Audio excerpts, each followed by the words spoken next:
American dream can turn into a nightmare if you're not careful.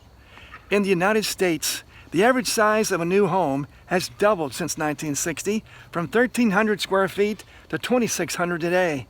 And that's not enough space to store all our stuff, so we use self-storage facilities, an industry that didn't even exist in the 1960s.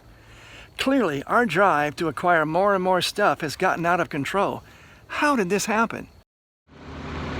Two of the strongest drives for men and women are to build wealth and status. We buy stuff to keep up our image. And for many of us, ordinary stuff just isn't good enough. So we buy bigger and better and newer. But since there's always someone who has cooler stuff than us, we never catch up. Nevertheless, we still try to keep up with the Joneses, even though it all ends up in the junkyard anyway. It's funny how excited we get about our purchases, only to experience buyer's remorse and become disenchanted a short time later when something newer comes along, rendering what we already bought instantly obsolete. We once had a neighbor who bought a brand new Camaro, but the very next year traded it in for an all-new model. If your household income is more than $10,000 per year, you're making more than the average family in the world, which puts you in the category of the rich. Funny thing is, the more we make, the more we spend, and the less we save, and the less we give away.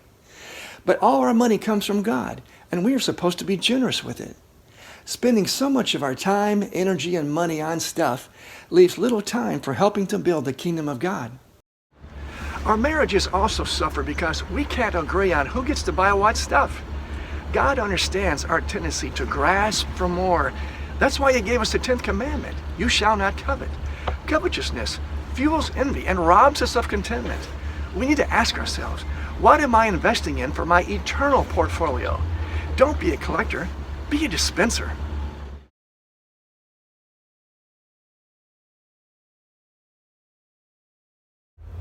I'll never forget watching an older gentleman dancing and praising God outside of his dirt floor shack in the Dominican Republic.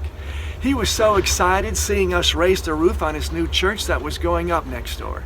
He had no plumbing or electricity, but he was ecstatic because he had the joy of the Lord.